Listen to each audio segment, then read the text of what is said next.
மாணவர்கள் தொடர்பில் கல்வி அமைச்சு விடுத்துள்ள எச்சரிக்கை. யாழில் பல லட்சங்களுக்கு ஏலம் போன முருகன் மாம்பழம்.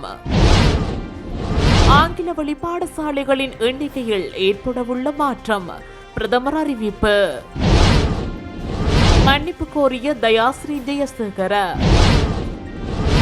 பகிடிவதையால் தற்கொலைக்கு முயன்ற மாணவி பகீர் சம்பவம். கொழும்பு கடற்கரையோரமாக மிகவும் தாழ்வாக பறந்த புதிய ஏர்பஸ் விமானம். தென்கொரியாவின் புதிய ஜனாதிபதி தெரிவு. கோப்பையை வென்ற பெங்களூரு அணி விராட் கோலி நிகழ்ச்சி. பாடசாலைகளுக்கு புதிதாக மாணவர்களை சேர்த்துக் கொள்வதில் ஏற்படும் மோசடிகள் தொடர்பில் கல்வி அமைச்சு எச்சரிக்கை விடுத்துள்ளது. அமைச்சினால் விடுக்கப்பட்டுள்ள அறிவித்தலுக்கு எதிராக மாணவர்களை இணைத்துக் கொள்ளும் அதிகாரிகளுக்கு எதிராக கடுமையான நடவடிக்கை எடுக்கப்படும் என கல்வி, உயர்கல்வி மற்றும் தொழிற்கல்வி பிரதி அமைச்சர் மதுர செனவிரட்ன எச்சரித்துள்ளார். பாடசாலைகளில் புதிதாக மாணவர்களை சேர்ப்பதில் சில இடங்களில் முறைகேடுகள் இடம்பெறுவதாக முறைப்பாடுகள் கிடைக்கப்பெற்றுள்ளதாக பிரதி அமைச்சர் குறிப்பிட்டுள்ளார். பாடசாலைகளுக்கு மாணவர்களை இணைத்துக் கொள்வதில் முறைகேடுகள் இடம்பெற்றால் கல்வி அமைச்சின் புலனாய்வு பிரிவில் முறைப்பாடு செய்யுமாறு பிரதி அமைச்சர் கேட்டுள்ளார். யாழ்ப்பாணம் வண்ணார்பண்ணை தாமரை வீதியில் அமைந்துள்ள வண்ணை கோட்டையம்பதி ஸ்ரீ சிவசுப்பிரமணியர் ஆலயத்தில் நடைபெற்ற மாம்பழ திருவிழாவில் மாம்பழம் பல லட்சங்களில் ஏலம் போயுள்ளது. புலம்பெயர் தமிழர் ஒருவர் இந்த மாம்பழத்தை ஏலத்தில் எடுத்துள்ளார். கோட்டையம்பதி ஸ்ரீ சிவசுப்பிரமணியர் ஆலயத்தில் 15 நாட்கள் திருவிழா நடைபெற்று வருகின்ற நிலையில் 8வது நாளான நேற்று மாம்பழ திருவிழா வெகு சிறப்பாக இடம்பெற்றது. மாம்பழ திருவிழா நிறைவடைந்த பின்னராக முருகனின் மாம்பழம் ஆலய நிர்வாக சபையினரால் ஏலம் விடப்பட்டிருந்தது. இதன்போது உள்நாட்டிலும் வெளிநாடுகளிலும் இருந்து ஆலயத்திற்கு வந்திருந்த அடியவர்கள் குறித்த மாம்பழத்தை வாங்கும் நோக்கில் ஏலத்தில் ஈடுபட்டனர். இதனால் மாம்பழத்தின் விலை பல லட்சங்களையும் தாண்டி மாம்பழம் ஏலம் எடுக்கப்பட்டது. இதன்போது பிரான்ஸ் நாட்டிலிருந்து வந்திருந்து அகிலன் எனும் அடியவர் 4,60,000 ரூபாவிற்கு இந்த மாம்பழத்தை ஏலத்தில் எடுத்திருந்தார். இதன்போது ஆலய நிர்வாக சபையினரால் ஏனைய சில பொருட்களும் ஏலத்தில் விடப்பட்டிருந்தமை குறிப்பிடத்தக்கது. புதிய கல்வி சீர்திருத்தங்கள் மூலம் நடைமுறை ஆங்கில கற்பித்தல் அணுகுமுறைகளை செயற்படுத்த அரசாங்கம் தயாராக உள்ளதாக பிரதமர் கருணி அமரசூரிய குறிப்பிட்டுள்ளார்.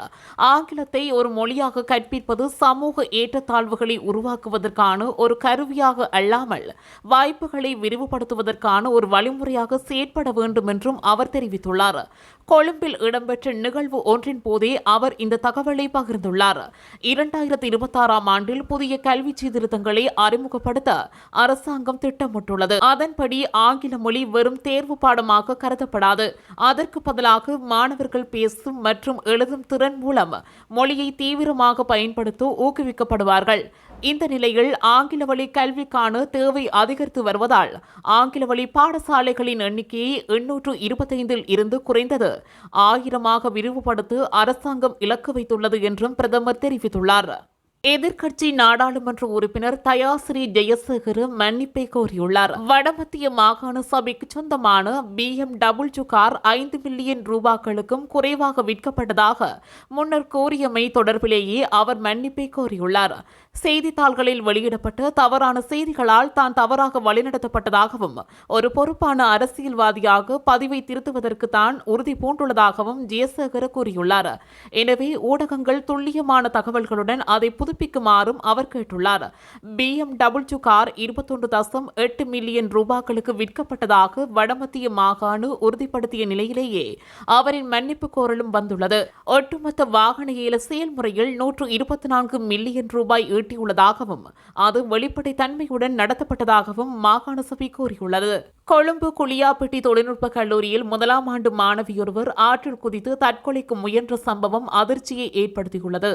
தொழில்நுட்ப கல்லூரிக்கு அருகிலுள்ள ஆற்றில் நேற்று முன்தினம் மதியம் குறித்த மாணவி குதித்ததாகவும் அருகில் இருந்த சிலரால் அவர் மீட்கப்பட்டு குளியாப்பிட்டிய வைத்தியசாலையில் அனுமதிக்கப்பட்டதாகவும் தெரிவிக்கப்படுகிறது.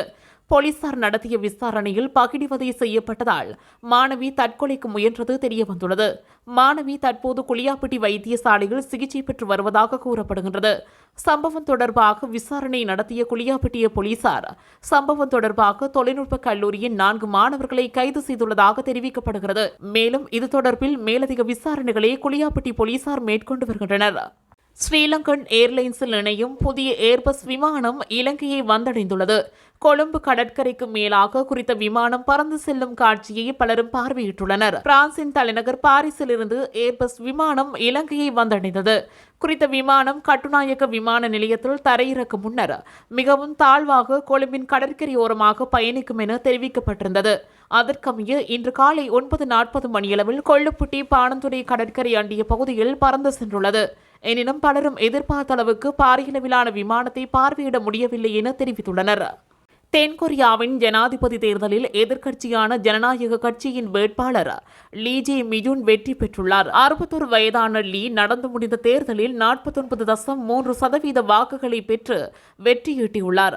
அவரை எதிர்த்து போட்டியிட்ட பழமைவாத மக்கள் சக்தி கட்சியின் தலைவர் ஹிம்மொன் சோ 41.3% வாக்குகளை பெற்று தோல்வியடைந்தார்.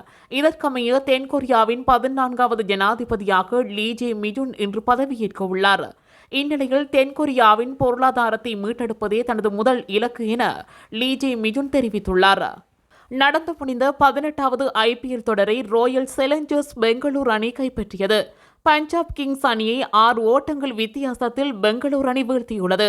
போட்டியில் முதலில் துடுப்படுத்த ஆடிய பெங்களூரு அணி 20 ஓவர் நிறைவில் 9 விக்கெட் இழப்புக்கு 190 ஓட்டங்களை பெற்றுக் கொண்டது.